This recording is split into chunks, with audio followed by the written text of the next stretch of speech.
தமிழ்நாடு தான் விஜய், விஜய் தான் தமிழ்நாடு அப்படின்னு நான் சொல்லியிருந்தேன். அது ஏன் அப்படி சொன்னேன் அப்படின்னா, தமிழ்நாட்டு மக்களுடைய ஒரே பிரதிநிதியா, உண்மையான ஒரு பிரதிநிதியா நாம் மட்டும்தான் இருக்கிறோம்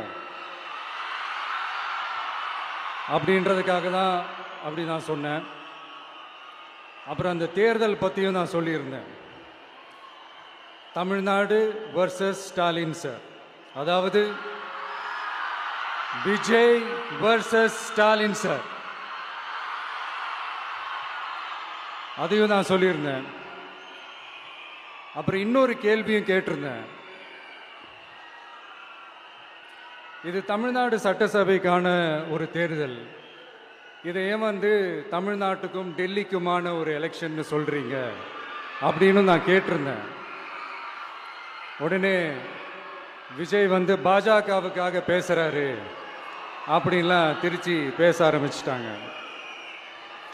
அப்புறம் ரெகுலராக ஒன்று பண்ணுவாங்கல்ல, நம்மளுடைய சிறுபான்மை சகோதரர்களை பயமுறுத்தி பயமுறுத்தி ஒரு ஒரு ஏமாத்து வேலை ஒன்று செய்வாங்கல்ல, அது இனிமே அவங்களால தொடர்ந்து செய்ய முடியாதுன்னு அவங்களுக்கு தெரிஞ்சு போச்சு. அதனால தான் நான் என்ன பேசினாலும் அதை திருச்சி பேசுறது, அந்த தில்லு முள்ளு வேலைகள்லாம் அவங்க செய்ய ஆரம்பிச்சிட்டாங்க. இப்படி இருக்கும்போது வீட்டுக்கு வீடு விஜய், தமிழ்நாட்டுக்காக விஜய், வெற்றி பேரணியில் தமிழ்நாடு, இதெல்லாமே 100% இந்த எலெக்ஷனில் அது ப்ரூவ் ஆகும். நம்மளை அறியாமல் அவங்களுக்கு நாம் நன்றி சொல்லுவோம்.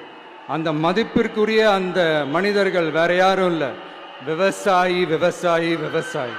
ஒரு அடிப்படை ஒரு பிரச்சனையை பற்றி ஒன்று பேசுவோமா? கொஞ்ச நாளைக்கு முன்னாடி ஐநா சபை ஒரு ரிப்போர்ட் ஒன்று வெளியிட்டிருந்தாங்க. அது கூட தினத்தந்தி நியூஸில் கூட வந்துச்சு. உடனே கூகுள் பண்ணி எதுவும் தேடாதீங்க, உங்கள் ஏஜென்சி வச்சு எதுவும் சர்வே கிருவே எடுக்காதீங்க. எதுக்கு உங்களுக்கு சிரமம்? நானே என்னன்னு சொல்கிறேன்.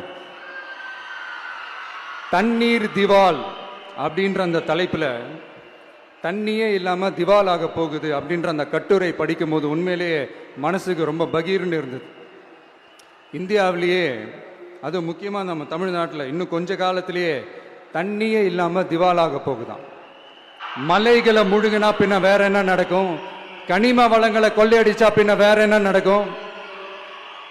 இந்த மணல் கொள்ளையில் ஈடுபட்டவங்களை மேல நீங்க சரியா நடவடிக்கை எடுக்கலன்னு அது போதுமானதாக இல்லை அப்படின்ட்டு சென்னை உயர்நீதிமன்றம் சொன்னிச்சே, மறந்துட்டீங்களா? நன்றி, வணக்கம்.